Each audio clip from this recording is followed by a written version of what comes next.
নমস্কাৰ অকনিহত মই তোমালোকৰ চিন্ময়ী বাইদেউ আজি আকৌ তোমালোকলৈ লৈ আহিছো তোমালোকৰ আমাৰ চৌপাশৰ পৰিৱেশ ইয়াৰে আজি আমি চতুৰ্থটি অধ্যায়ৰ 14 নম্বৰ পাঠ আজৰি সময়ৰ ব্যৱহাৰৰ চতুৰ্থটি অংশ আলোচনা কৰিম এতিয়া এই চতুৰ্থটি অংশলৈ যোৱাৰ আগতে ইয়াৰ আগৰ অংশকেইটিত কিনো শিকিছিলো অকণমান মনত পেলাও আহা আমি আজৰি পৰত কেনে ধৰণৰ কাম কৰিব পাৰো সেই বিষয়ে প্ৰথম অংশটিত জানিছিলো বিভিন্ন ধৰণৰ খেল সেইসমূহৰ নিয়মসমূহো আমি জানিছিলো নহয়নে বাৰু ফুটবলৰ নিয়মসমূহ আমি শিকিছিলো ইয়াৰ লগতে ক্ৰিয়াকলাপত দিয়া কিছুমান খেলৰ নিয়মসমূহ মই তোমালোকক দিছিলো নহয়নে বাৰু এতিয়া বাকি ৰোৱা খেলসমূহৰ নিয়মসমূহ জানি লওঁচোন আহা এতিয়া চোৱাচোন এই ক্ৰিয়াকলাপ একত ইতিমধ্যে তোমালোকে খেলা কিছুমান খেলৰ নিয়মসমূহ আমি আলোচনা কৰিছিলো নহয়নে বাৰু কাবাডী ৰছিটনা পাৰ পানী ইতিমধ্যে তোমালোকক মই নিয়মসমূহৰ সৈতে তোমালোকলৈ আগবঢ়াইছিলো নহয়নে বাৰু এতিয়া আহাচোন এই কলহ ভঙা খেলৰ বিষয়ে জানি লওঁ এইয়া চোৱাচোন অকণিহঁতে কি কৰি আছে কলহ ভাঙিছে নহয়নে বাৰু কেনেদৰে চকুত কাপোৰ বান্ধি আৰু এডাল লাঠিৰে নহয়নে বাৰু এইয়া হৈছে কলহ ভঙা খেল আহাচোন এই কলহ ভঙা খেলৰ নিয়মসমূহ জানি লওঁ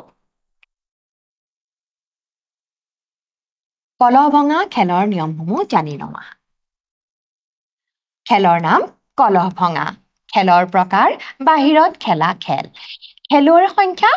এই খেলত নিৰ্দিষ্ট কোনো দল নাথাকে এতিয়া চোৱাচোন কলহ ভঙা খেলত নিৰ্দিষ্ট কোনো দল নাথাকে খেলুৱৈসকলে কিন্তু এককভাৱে এই কলহ ভঙা খেল খেলে প্ৰত্যেকজন খেলুৱৈয়ে এককভাৱে এই খেলবিধ খেলে এতিয়া আহাচোন এই খেলৰ নিয়মসমূহ কি চাই লওঁ খেলাৰ নিয়ম এই খেল খেলিবলৈ এটা কলহ তলমুৱাকৈ মাটিত ৰখা হয়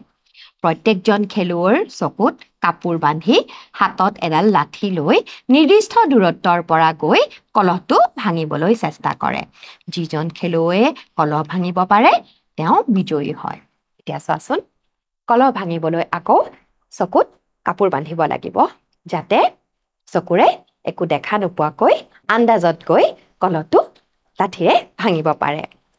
এটা নিৰ্দিষ্ট দূৰৰ পৰা খেলুৱৈজন আন্দাজত খোজকাঢ়ি যাব আৰু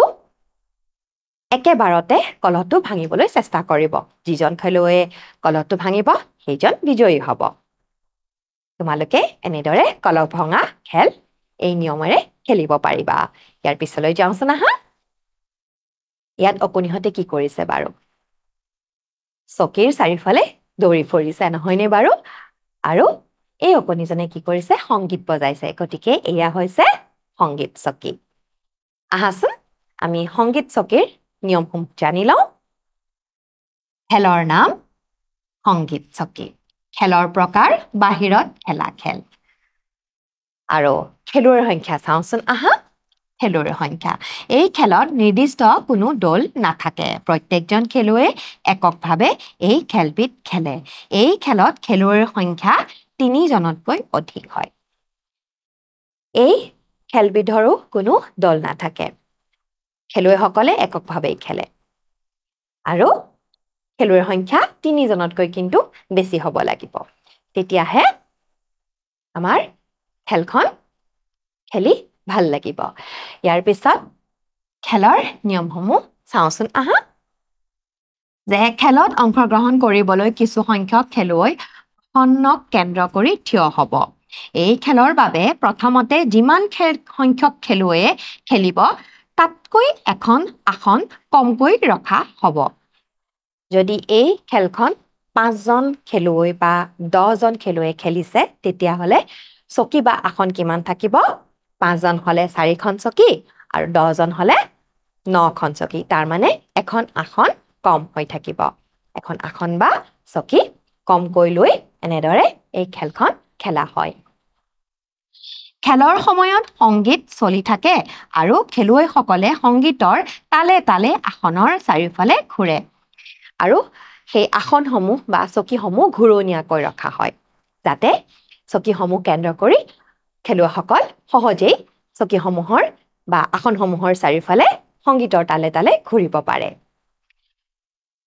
সংগীত বন্ধ হ'লেই খেলুৱৈসকলে দ্ৰুত গতিত নিজৰ নিজৰ আসন দখল কৰিবলৈ চেষ্টা কৰে আৰু সংগীত যেতিয়া বন্ধ হ'ব তেতিয়া সেই খেলুৱৈসকলে দ্ৰুত গতিত গৈ নিজৰ নিজৰ আসনসমূহ ল'বলৈ চেষ্টা কৰিব যিজন খেলুৱৈ ল'ব নোৱাৰে সেইজন খেলুৱৈ সেই খেলৰ পৰা বাদ পৰিব আৰু তাৰ পিছত আকৌ এখন আসন কমাই সেই ৰৈ যোৱা খেলুৱৈসকলক লৈ আকৌ খেলটো আৰম্ভ কৰিব তেনেদৰে খেলটো খেলি গৈ থাকিব যিসকলে আসন দখল কৰিব নোৱাৰে তেওঁলোক খেলৰ পৰা বাদ পৰিব আৰু প্ৰত্যেকবাৰে এজন খেলুৱৈ আৰু এখন আসন কম হৈ গৈ একেবাৰে কমি পৰিব আৰু শেষত ই থাকিব দুজন খেলুৱৈ আৰু এখন আসন বা এখন চকী থাকিব এনেদৰে খেলুৱৈ সংখ্যা কমি নোযোৱালৈকে খেলবিধ খেলি থকা হয় খেলৰ শেষলৈকে যিজন খেলুৱৈয়ে আসন দখল কৰিবলৈ সক্ষম হয় তেওঁ বিজয়ী হয় এই যে শেষত দুজন খেলুৱৈ আৰু এখন আসন থাকিব আকৌ খেলটো আৰম্ভ হ'ব আৰু শেষত যিজন খেলুৱৈয়ে সেই আসনখন ল'বলৈ সক্ষম হ'ব সেইজন খেলুৱৈ বিজয়ী হ'ব এতিয়া চোৱাচোন তোমালোকে এনেদৰে সংগীত চকী খেলিবা গতিকে মৰমৰ অকণিহঁত আজি আমি সেই ক্ৰিয়াকলাপত দিয়া প্ৰত্যেকটো খেলৰ নিয়মসমূহ জানিলো নহয়নে বাৰু পৰৱৰ্তী অংশলৈ পুনৰবাৰ তোমালোকৰ লগত উপস্থিত হ'ম আজিৰ কাৰণে আহিছো নমস্কাৰ